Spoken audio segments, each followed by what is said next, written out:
Hi friends, welcome to P Square Fashion Hub. இன்னைக்கு வீடியோவில் சாரீலேருந்து kids gown எப்படி make பண்ணுறோங்கிறதோட continuation part 2 video தான் பார்க்க போகிறோம். பார்ட் 1 வீடியோ இன்னும் நீங்கள் பார்க்கலன்னா வீடியோவோட லிங்க் டிஸ்கிரிப்ஷனில் கொடுக்குறேன், செக் பண்ணி பாருங்கள். பார்ட் 1 வீடியோவில் ஃபுல் அண்ட் ஃபுல் யோக் பார்ட்டை ஃபினிஷ் பண்ணியிருந்தோம் இலூஷன் நெக்லைனோட. இப்போ பார்ட் 2 வீடியோவில் ஸ்கர்ட் பார்க்க போகிறோம், ட்ரேப்பிங் ஸ்டைல் எப்படி மேக் பண்ணுறதுன்னு பார்க்க போகிறோம். ஆஃப் அண்ட் ஆஃப் சாரியில் நம்ம நெட்டு தனியாக செப்பரேட் பண்ணிட்டோம். இப்போது மெயின் கிளாத்தை மட்டும் எடுத்துக்கலாம். அதை நான் 8ஆக ஃபோல்ட் பண்ணிக்கிறேன். உங்களுக்கு வேணும்னா ஹிப்பு ரவுண்ட் என்னவோ அதிலிருந்து 3 மடங்கு இல்லை 2 மடங்கு நீங்கள் கிளாத் எடுத்துக்கோங்க. ஸ்கர்ட்டோட ஹைட்டு 26 இன்ச் மார்க் பண்ணுறேன். கீழே சீமை தேவையில்லை, மேலே மட்டும் எக்ஸ்ட்ரா சீம் கொடுத்துக்கோங்க. ஒரு லைன் மார்க் பண்ணி கட் பண்ணி எடுத்துருங்க. கட் பண்ணியிருக்கிற ஃபேப்ரிக்லேருந்து சென்ட்ரு மார்க் பண்ணி எடுத்துருங்க ஃப்ரண்ட் அண்ட் பேக்குக்கு. கட் பண்ணதுக்கப்புறமா தனித்தனியாக ஃபோல்ட் பண்ணிடுங்க. ஃப்ரண்ட்டு தனி பேக்கு தனின்னு ஃபோல்ட் பண்ணிவிடுங்க. நெக்ஸ்ட்டு லைனிங்கை கட் பண்ணிடலாம். இதுக்கு நான் காட்டன் லைனிங் எடுத்திருக்கேன், ப்ளஸ் கிரேப் லைனிங் எடுத்திருக்கேன். கேன் லைட்டாக இருந்தால் போதும்னு சொன்னாங்க, அதனால் 1 மீட்டர் கேன் தான் எடுத்திருக்கேன். லைனிங் வந்து 2 மீட்டர் எடுத்துக்கோங்க. காட்டன் லைனிங், கிரேப் லைனிங் ரெண்டையுமே வந்து மெயின் ஃபேப்ரிக் எவ்வளோ லென்த்து ஹைட்டில் நம்ம கட் பண்ணமோ அதே சைஸில் நான் கட் பண்ணி வச்சுருக்கேன். அதையுமே பேக்குக்கு தனி ஃப்ரண்ட்டுக்கு தனின்னு நான் செப்பரேட்டாக கட் பண்ணி வச்சுருக்கேன். ஃப்ரண்ட்டு மெயின் ஃபேப்ரிக்கும் 4 ஃபோல்ட் பண்ணியிருக்கேன். காட்டன் லைனிங்கும் 4 ஃபோல்டரில் இருக்குது. கிரேப்பு லைனிங்கும் 4 ஃபோல்டரில் இருக்குது. கேன் வந்து ஹைட்டு ஒரு 10 இன்ச் மாதிரி நான் கட் பண்ணி எடுத்து வச்சுருக்கேன். அது 2 பீஸாக இருக்குது.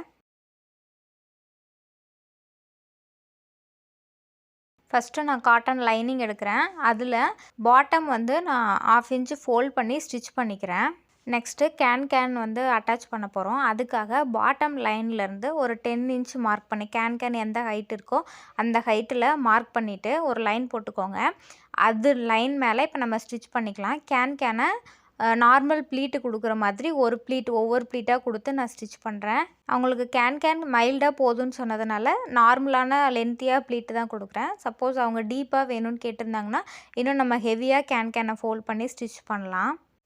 கேனோட இன்னொரு பீஸையும் கேனோடையே அலைன் பண்ணி நார்மலாக ப்ளீட்டு கொடுக்குற மாதிரியே வச்சு ஸ்டிச் பண்ணிக்கோங்க. கேன் அட்டாச் பண்ணதுக்கப்புறமா ஹிப்பு கிட்ட நான் ப்ளீட்டு கொடுக்குறேன். உங்களோட ஹிப்பு ரவுண்ட் என்னங்கிறத செக் பண்ணி ப்ளீட்டு கொடுத்துக்கோங்க. இப்போ ஃபஸ்ட் லேயர் நம்ம கம்ப்ளீட் பண்ணிட்டோம். இப்போ செகண்ட் லேயர் வந்து கிரேப் லைனிங்கையும் பாட்டமில் 1/2 இன்ச்சு ஃபோல்ட் பண்ணி ஸ்டிச் பண்ணிக்கோங்க. நெக்ஸ்ட்டு மெயின் ஃபேப்ரிக்கும் கிரேப் லைனிங்கையும் லாங் ஸ்டிச் பண்ணி எடுத்துக்கோங்க. நான் ஸ்கர்ட்டுக்கு கேதர்ஸ் கொடுக்க போகிறேன். ஸ்டிச்சு ஸ்டார்ட் பண்ணும்போது எக்ஸ்ட்ரா த்ரெட் இருக்கிற மாதிரி பார்த்துக்கோங்க. ஸ்டிச்சு முடியும் போதும் எக்ஸ்ட்ரா த்ரெட்டு இருக்கணும். ஏதாவது ஒரு சைடில் இருக்கிற த்ரெட்டை நீங்கள் வந்து 2 த்ரெட் இருக்கும் இல்லையா, அதை ஒரே ஒரு த்ரெட்டை மட்டும் லைட்டாக நீங்கள் இழுத்துறீங்கன்னா உங்களுக்கு இந்த மாதிரி கேதர்ஸ் வரும். நீங்கள் துணியை இழுக்கும்போது கொஞ்சம் மெதுவாக இழுக்கணும், இல்லைனா த்ரெட்டு வந்து கட் ஆயிரும். ஸோ அதே மாதிரி நீங்கள் சுருக்கம் அது வரும்போது ஈவனாக ஸ்ப்ரெட் பண்ணணும். ஒரே டைமாக நீங்கள் பிடிச்சி இழுத்துறாமல் கொஞ்சம் கொஞ்சமாக வந்து நீங்கள் கிளாத்தை நகர்த்திட்டே போங்க. இதே மாதிரி இன்னொரு சைடும் ஒரே ஒரு த்ரெட்டை மட்டும் இழுத்திங்கன்னா உங்களுக்கு கேதர்ஸ் ஃபார்ம் ஆகும். கேதர்ஸை ஈவனாக ஸ்ப்ரெட் பண்ணுங்கள். வேஸ்ட்டு ரவுண்டோட கம்பேர் பண்ணுங்கள். அது கரெக்டாக நம்ம வந்து கேதர்ஸ் மேக் பண்ணியிருக்கிறோமா, லென்த்து கரெக்டாக இருக்கான்னு ஒரு தடவை செக் பண்ணிக்கோங்க.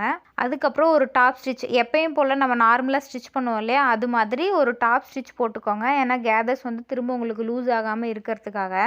ஓகே, இப்போ ஸ்கர்ட்டோட மெயின் பார்ட்டு ஃபுல்லாக ரெடி பண்ணியாச்சு. இப்போ யோக்கு கூட நம்ம அட்டாச் பண்ணிக்கலாம். ஹிப்பு பார்ட்டுக்கிட்ட நான் இப்போ இன்விசிபிளாக தான் ஸ்டிச் பண்ண போகிறேன். ஏன்னா அந்த இடத்துல உங்களுக்கு குழந்தைங்க குத்துதுன்னு சொல்லுவாங்க இல்லையா, அதனால் இன்விசிபிளாக நான் ட்ரை பண்ணுறேன். ஸ்கர்ட்டு ரைட் சைடில் இருக்குது.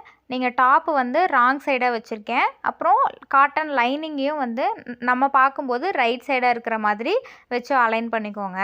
2-3 ஃபேப்ரிக் இருக்கிறதுனால ஃபஸ்ட்டு பின் பண்ணிக்கோங்க, அதுக்கப்புறமா ஸ்டிச் பண்ணலாம். 1/2 இன்ச்சு சீமு கொடுத்து ஸ்டிச் பண்ணிக்கோங்க. இப்போது ஸ்டிச் பண்ணதுக்கப்புறமா காட்டன் லைனிங்கை மட்டும் உங்களோட ரைட் சைடு டேர்ன் பண்ணிங்கன்னா உங்களுக்கு ஸ்டிச் வந்து இன்விசிபிளாக ஆகிடும். அதை நான் உங்களுக்கு காமிக்கிறேன். ஸ்கர்ட்டு யோக்கு எல்லாத்தையுமே நேராக அலைன் பண்ணிவிட்டு யோக்கு பார்ட்டுக்கிட்ட நீங்கள் ஒரு டாப் ஸ்டிச் கொடுத்துக்கோங்க. ஏன்னா கேதர்ஸ் இருக்கு இல்லையா, அது ரொம்ப பஃபியாக இருக்கும்.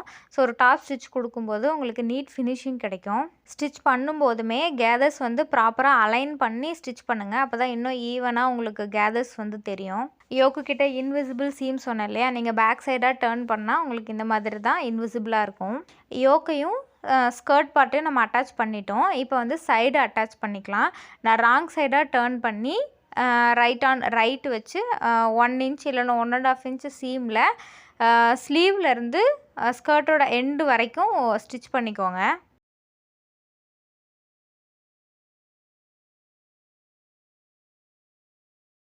அடிஷ்னலாக இன்னொரு ஸ்டிச்சும் 1/4 இன்ச்சில் இதே மாதிரி டாப் டு பாட்டம் வரைக்கும் ஸ்டிச் பண்ணிக்கோங்க.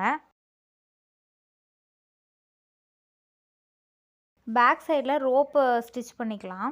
அதுக்கு ஸ்ட்ரிப்போட ஹைட் வந்து 2.5 இன்ச்சஸும் லென்த் வந்து ஒரு 20 இன்ச்சஸ் மாதிரி 2 ஸ்ட்ரிப் எடுத்திருக்கேன்.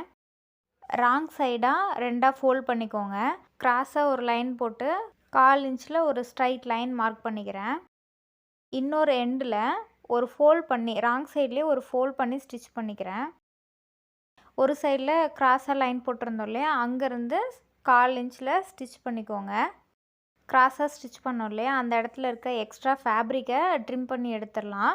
அதுக்கப்புறமா வந்து எல்லா இடத்துலையும் நாச்சஸ் கொடுத்துட்டு கிராஸாக ஸ்டிச் பண்ணோம் இல்லையா, அந்த இடத்துல இருந்து பென் யூஸ் பண்ணி கிளாத்தை உள்ளே இன்சர்ட் பண்ணி உல்டாவாக டர்ன் பண்ணிக்கலாம். கார்னர் எல்லாமே கொஞ்சம் ப்ராப்பராக எடுத்து விட்டுட்டு ஒரு டாப் ஸ்டிச் வந்து ஓவராலாகவே ஸ்டிச் பண்ணி எடுத்துக்கலாம்.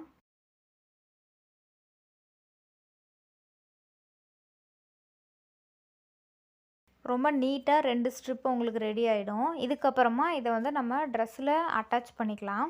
இங்கே நான் ரோப்பை வந்து பேக் சைடில் இருக்கிற மாதிரி ஸ்டிச் பண்ணுறேன். உங்களுக்கு வேணும்னா சைடில் கூட வச்சு நீங்கள் ஸ்டிச் பண்ணிக்கலாம், சைடு ஜாயினிங்க்கு முன்னாடி. நான் இங்கே பேக் சைடில் சென்டர்லேருந்து ஒரு 4 இன்ச் டிஸ்டன்ஸ் இருக்கிற மாதிரி வச்சு ஒரு ஸ்டிச் பண்ணி எடுத்துக்கிறேன். இதே மாதிரியே 2 ரோப்பையும் ஸ்டிச் பண்ணிக்கலாம். Next draping style. இப்போ வந்து நம்ம சாரீலேருந்து 2 கட் பண்ணோம் இல்லையா, ஒன்று வந்து நார்மல் கிளாத்து, இன்னொன்று வந்து நெட் ஃபேப்ரிக்கு. ஸோ அந்த நெட் ஃபேப்ரிக் ஃபுல்லாகவே நான் வந்து ட்ரேப்பிங் ஸ்டைலுக்கு யூஸ் பண்ண போகிறேன். முந்தானைக்கு எப்படி நம்ம ப்ளீட் எடுப்போமோ அதே மாதிரியே நான் நிறைய ப்ளீட் எடுத்திருக்கேன். ரொம்ப ப்ராப்பராக அலைன் பண்ணி ப்ளீட் எடுத்து ஷோல்டரில் பின் பண்ணிக்கலாம். அதேமாதிரி ஹைட்டு செக் பண்ணிக்கோங்க. அந்த பொண்ணோட ஹைட்டுக்கு தகுந்த மாதிரி நான் ஹைட்டு வச்சுருக்கேன். அப்புறமா பேக் சைடு டேர்ன் பண்ணி உங்களுக்கு அந்த கர்வு வரணும். ஃப்ரண்ட்லேருந்து பேக் வருது இல்லையா, அந்த கர்வு வர்ற அளவுக்கு வச்சுட்டு சின்ன சின்ன ப்ளீட்டாக எடுத்து பேக் சைடில் பின் பண்ணிக்கோங்க. அலைன் பண்ணும்போது உங்களுக்கு ஈக்குவலாக இருக்கிற மாதிரி. பேக் சைடு நம்ம அலைன் பண்ணும்போது எக்ஸ்ட்ரா ஃபேப்ரிக் தான் இருக்கும். அதை நம்ம வந்து ஸ்டிச் பண்ணிவிட்டு ரிமூவ் பண்ணிடலாம். ஷோல்டரில் பின் பண்ணோம் இல்லையா, அதை வந்து இன்னொரு தடவை ப்ராப்பராக அலைன் பண்ணி ஒரு ஸ்டிச் பண்ணிக்கோங்க. நெக்ஸ்ட்டு இலூஷன் நெக் லைன் கிட்ட கொஞ்சம் ப்ளீட் எல்லாமே கொஞ்சம் ஓப்பன் பண்ணி ஒரு ஸ்டிச் பண்ணிக்கலாம்.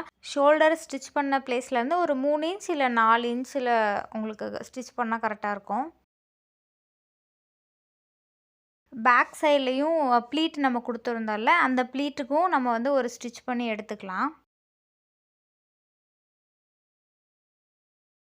எக்ஸ்ட்ரா இருக்கிற ஃபேப்ரிக்கை நம்ம ட்ரிம் பண்ணி ரிமூவ் பண்ணிடலாம்.